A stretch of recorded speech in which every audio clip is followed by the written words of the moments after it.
एक बार जंगल में एक डायनासोर आता है। वो बहुत ही खतरनाक और गुस्से वाला था। वो जंगल में पेड़ के पीछे छिपा हुआ था। वहाँ जो भी जानवर आता वो उस पर हमला करके उसे खा जाता था। ऐसे ही कई दिन बीत गए थे और वो जंगल में ही छिपा हुआ था। और उस जंगल का राजा बाघ बहुत आलसी था। वो अपने जंगल की किसी प्रकार की कोई चिंता नहीं करता था और उसका एक सेवक भी था जो रोज एक शिकार लाता था और वो दोनों फिर साथ मिलकर उसे खाते थे। एक बार जंगल में एक चीता और उसका दोस्त वहाँ से गुजर रहे होते, तभी डायनासोर उनकी तरफ आता है और उन पर हमला करता है और उसे घायल कर देता है।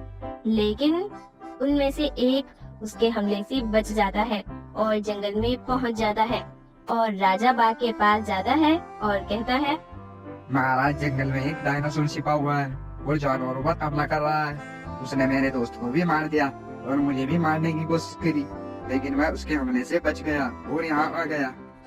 लेकिन बाघ उसकी बात को नजरअंदाज करके वहाँ से अपनी गुफा में चला जाता है और आराम करने लगता है। चीता वहाँ से निराश होकर चला जाता है। फिर एक दिन बाघ को बहुत जोर से भूख लगती है। बाघ अपने सेवक से कहता है, मुझे बहुत भूख लगी है, जाओ जल्दी से कुछ शिकार लेकर आओ। वो जंगल में भोजन की तलाश में निकल जाता है और शिकार ढूंढने लगता है। शिकार ढूंढते ढूंढते वो उस डायनासोर के पास पहुंच जाता है।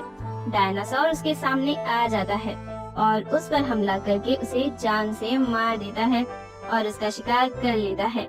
डायनासोर को उस पर हमला करते हुए वो चीता देख लेता है और वो तुरंत भागा भागा आलसी महाराज बाघ के पास जाता है। अरे महाराज, आपके सेवक पर उस डायनासोर ने हमला कर दिया है और उसे जान से मार दिया है। आप जल्दी से कुछ कीजिए, वो ऐसे ही सब जानवरों को मार रहा है। ये सब सुनकर आलसी बाघ बेहोश हो जाता है और वहाँ गिर पड़ता है। अरे ये महाराज तो किसी काम का नहीं है, लगता है मुझको भी कुछ करना होगा।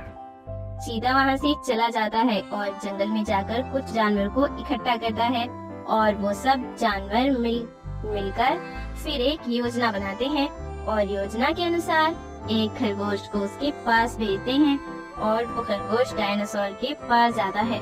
जैसे ही डायनासोर खरगोश के सामने आता है, खरगोश भागना शुरू करता है और डायनासोर उसके पीछे पीछे भागता है। खरगोश भागते भागते उस जंगल में एक गुफा की तरफ ले जाता है और उसके अंदर चला जाता है। जैसे ही डायनासोर उस गुफा के अंदर जाता है, बाहर से हाथी उस गुफा के आगे एक बड़ा पत्थर लगा देता है और डायनासोर अंदर ही